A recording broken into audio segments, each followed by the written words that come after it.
quite possible you've not been out to Surrey and gone to Vincenti. Have I got that right? Close, Close. Peter. Vincento. Well, that's close too. Sounds like Vincento, which is the sweet Italian wine, but actually it's Vino Shanti. Vino Shanti, yes. Yeah, SC, the C. Yes. The Italians of the C. Shanti. Vino Shanti Vineyards. Here we are. I'm with Clinton Lee, who's the executive director of the Asia Pacific Wine and Spirit Institute. And we're at this beautiful vineyard, and a beautiful sunny day here in Surrey. And tell me about, there's not a lot of people outside of the business that would know about the Asia Pacific Wine and Spirit Institute. Tell us about it and tell us your involvement and what this audience would like to know about the Institute. Well, first of all, thank you very much, Peter, for having me on your spectacular show. I appreciate that. Spectacular scenery. Well, I was going to get to that. It's very apropos. We have the sun, we have the vines, we have the grapes behind us, which are in Verizon, which means that they are undergoing that change of color. And I just want to thank you very much for that opportunity. My first pleasure. of all. My pleasure. The Asia Pacific Wine and Spirit Institute is a non-profit organization, and the birth of this organization began in 2015. What precipitated and the driving catalyst towards the creation of the Asia Pacific Wine and Spirit Institute was a need and a call by other wine professionals who felt that while there are other educating bodies around the world, there was an absence of wine culture, understanding people, because fundamentally we are singular human beings. We may be in countries or communities, but we are singular. We all carry a story. Yours is a remarkable story, and your future descendants, generations, colleagues, it's a story that you share. It's what you are. And wine is pervasive and it's inclusive of that. So in 2015, we really wanted to promote more about people's culture, the geography, the history. When we pick up this particular glass of wine, it not only resonates, but it rings true. What is this representative of? You, I know, are an extremely well-traveled, well-read person. You could be in Italy, and you probably are sitting there and thinking, my goodness, I could be drinking grapes and wine that the emperors of Rome once enjoyed. So the Asia Pacific Wine and Spirit Institute wants to bring together a combination, not only about the education of wine, which there are very fine educating bodies out there, but to really grasp that vacuum that I felt, having studied all the different options that there are out there. We don't know much about the culture. We don't know much about the geography. Yes, we do learn a bit about it, but not to the depths that we should, and certainly the history. So, for example, let's talk about the Italian wine, Chianti. I know you've had that because I know you love Italian food, Yes. Peter. Yeah. So Chianti, the main grape is Sangiovese. Sangiovese, the blood of Jove, from sanguine, the Latin word for blood. So when Caesar went across into Emilia-Romagna,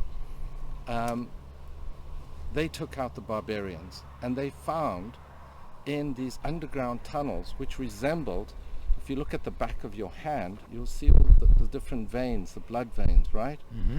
And those are the tunnels that they found. And underneath, they found these huge amphoras full of wine. And it is from there that they gave the name, because it looked like the veins on your hand, the blood veins. And that's where the word Sangio, and because of war, Sangiovese. So Jove, the blood of Jove. So these are historical things that I think people need to know, not about Italy. France has magnificent stories, but above all, Canada has too. So we're very proud to be the only non-profit wine education body representing Canada, flying the Canadian flag, and we want to bring across our Canadian culture. So yes, there are the English, there are the Americans, and we respect them, but we're Canadians. And we would very much like to promote not only our culture, but cultures of other people, and let future students and generations know about this. And that's how it all came about. Is there a timetable when wine was first created? Well, if I was to look at that lovely watch that you have there, Peter, the Raymond wheel, I think we are going way back at least 5,000 years. Wow. You know, you and I, we live life to its fullest, as many do. But in terms of a time frame of life, we are but a spit in the ocean. And it is during this time, I know that not only are you a man of letters and experience, but you are also a writer. When our time has come and gone on this planet, your words will resonate. And that's what we would like for Abwazi to do, to get into the hearts and minds of future students, scholars, and who knows where they might be. So how do you go about doing that? Because that sounds like a pretty big challenge. Well, it is a challenge, but it's also exciting.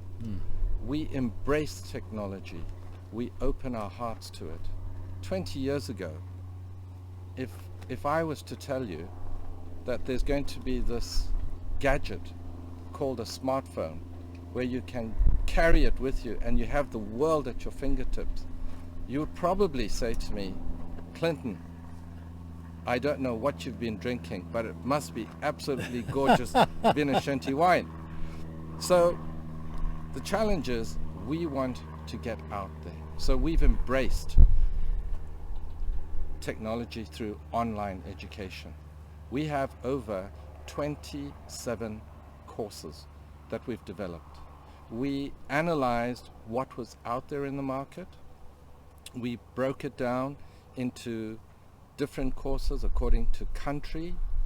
We created a basic course for beginners, which we call Wine Essentials 1, and then we have Wine Essentials 2, and we've then incorporated that with a practical aspect for those who'd like to be termed a wine sommelier.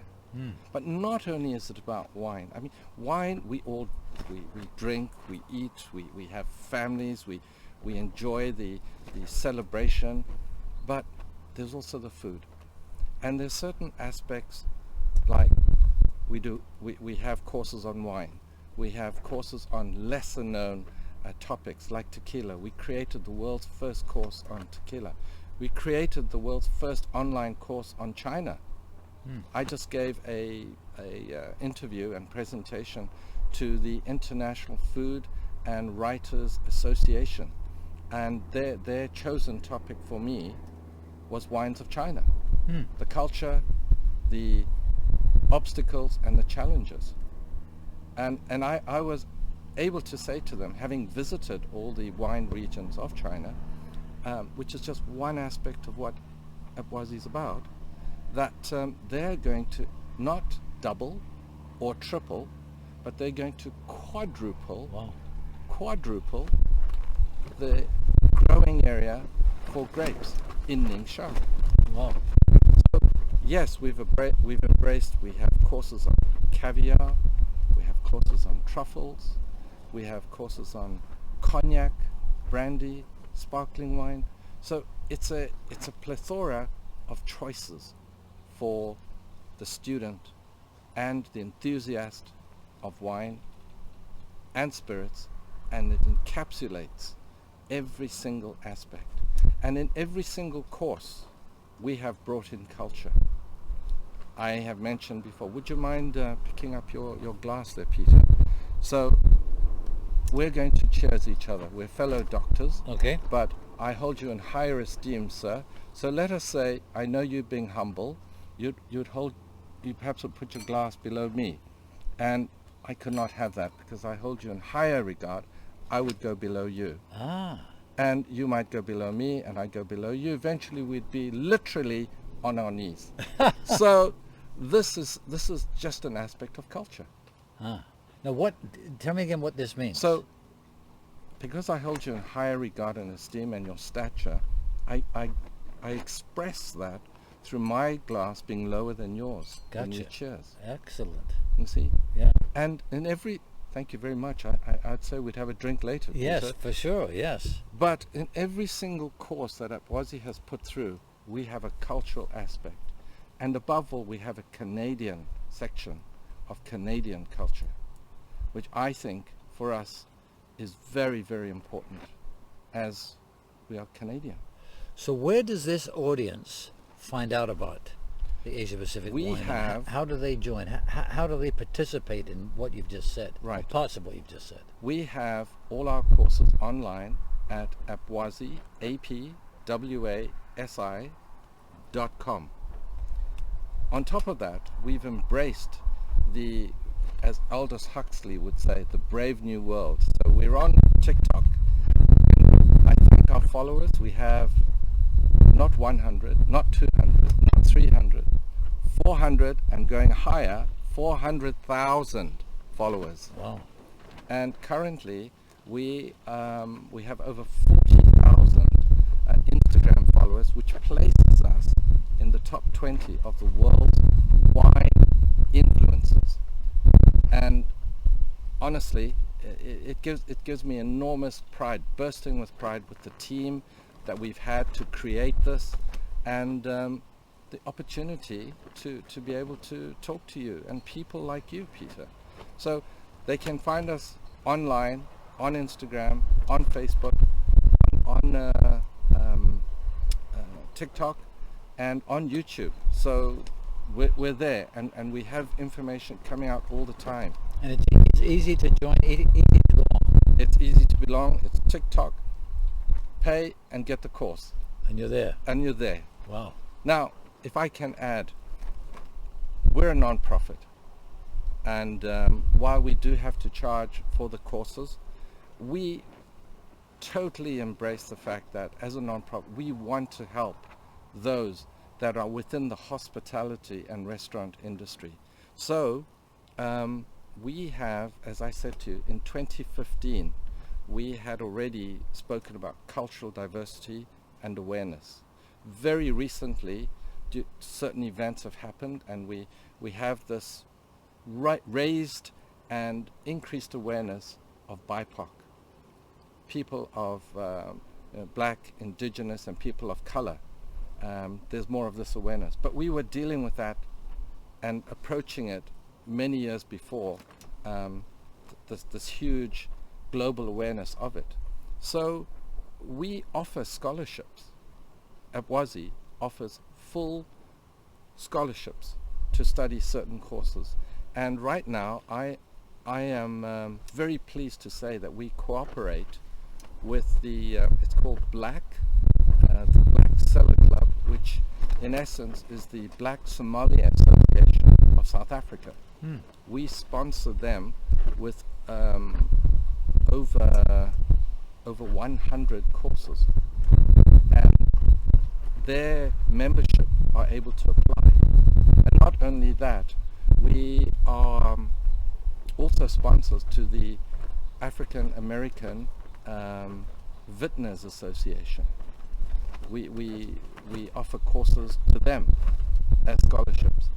And if you have a non-profit organization and you feel you could benefit, please, we would like to hear from them, Peter, because we believe that we are sharing culture, embracing friendship, creating those bonds, and that's why we're here.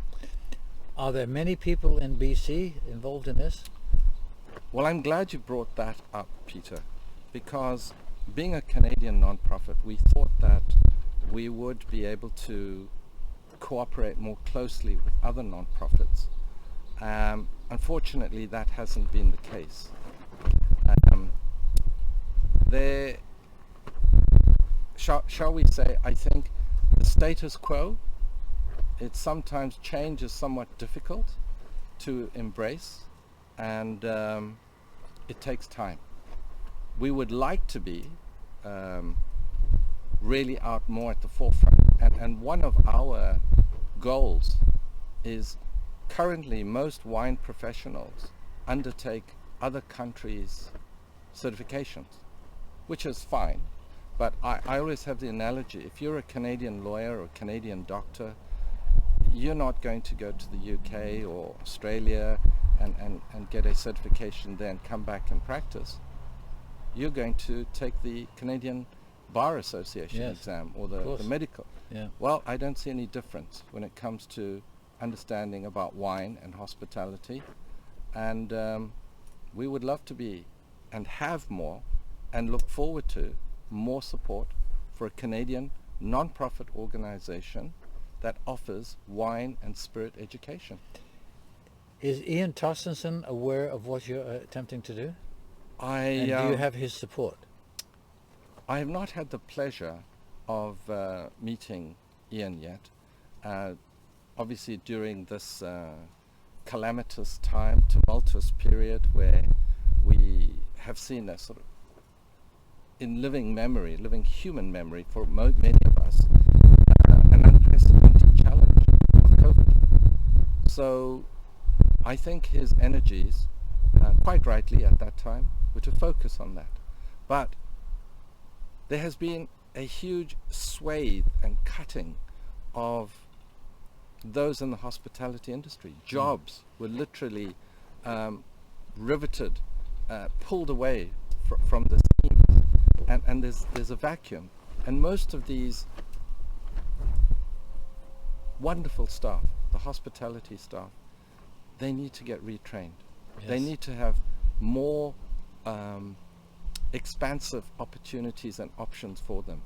What we did during the COVID period, Apwazi did offer for a period, I think 90 days, free courses to those in the hospitality industry.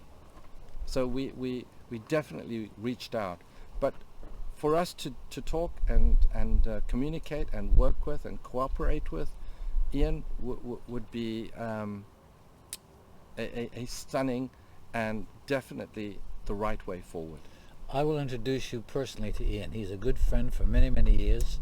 I just interviewed him a couple of weeks ago, and what he doesn't know about your courses, I think he would be all over it, because it helps the restaurant business per se. Well, you know, Peter, you are not only the master, but I would call you are the rainmaker, the person that is able to cement and create those type of relationships that have enormous positive rings that resonate for years and generations. You know, we have tried to adapt to what the market needs. There was no certified wine tasting room certification.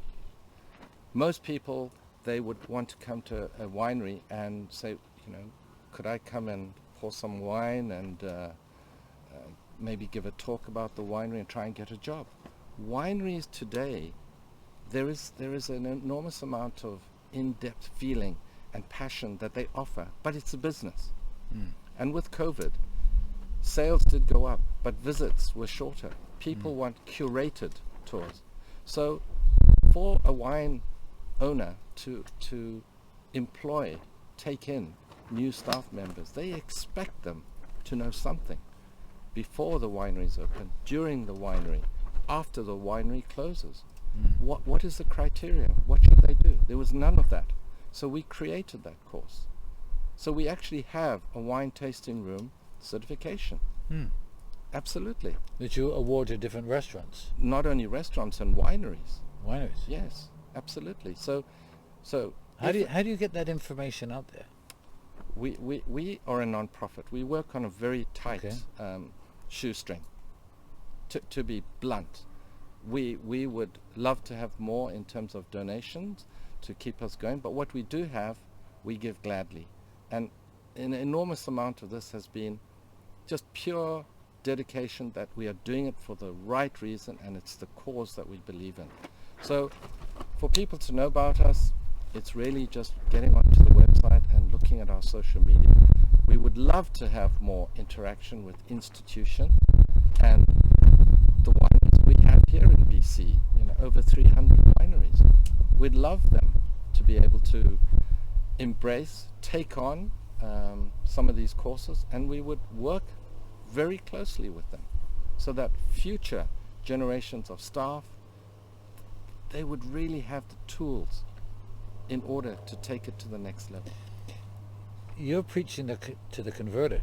It's like someone saying to me, would you like to join the speaker's business or the magazine business? And I'd say, no, that's exactly what I do. I speak a lot, and I have 20 different magazines. I want to know how to do it better. It was saying if I owned a restaurant, if I was involved in serving liquor of any description, I want to know all that I could about it so I could be a better entrepreneur for my customers. I think that you have said that in such a succinct and distinct manner that it really pierces through the heart. When you talk about restaurant patrons coming through, not everyone is Caucasian. We live here in Vancouver, British Columbia. You have over 1 million visible minority who are Asians. We have South Asians as well. The traditional way is to say, sir, madam, Cabernet Sauvignon, well, I suggest you have a steak or a lamb with that. Well, what about certain South Asians who don't eat meat? Of course. We need to be aware of that. Yes. What about the vegetarian? So Aussie really wants to let the public know that the future generations, we talk about the Generation X, we talk about millennials. They're not like you and me who say, let's have a look. Yes, this is the perfunctory motions. This is something that we do. We look at the color, we nose it. We like to hear that. But what is happening now is they want to know, what about the sustainability of that winery? What are they doing? Is the label they're using, is it from recycled paper? What is the carbon footprint of them exporting those particular bottles? What's the weight of those bottles? Do they have to be so heavy? They want to know more in terms of green. It is their way of contributing. And it's a new parameter. And it's not only here, it's global. Even Michelin star restaurants are now offering, I don't know if you know this, Peter, they're offering green stars. Green stars. They're offering green stars. Well, this has been one of the most fascinating interviews I've had. Now, I want to do this right. Let's do it right. I've got to go under you. No, I got to put you there, sir. Well, you've given me a wonderful education this last half an hour, and I appreciate it. And hold me to that. I will introduce you to Ian Torstenson and say, Ian, why aren't you supporting this industry? You need to do that because it'll help. He's the president of the restaurant industry in BC. Well, sir, you mix and you interact with titans and Goliaths of the world. And you're one of them. Well, thank you very much, Thank sir. you. Thank you indeed. God bless.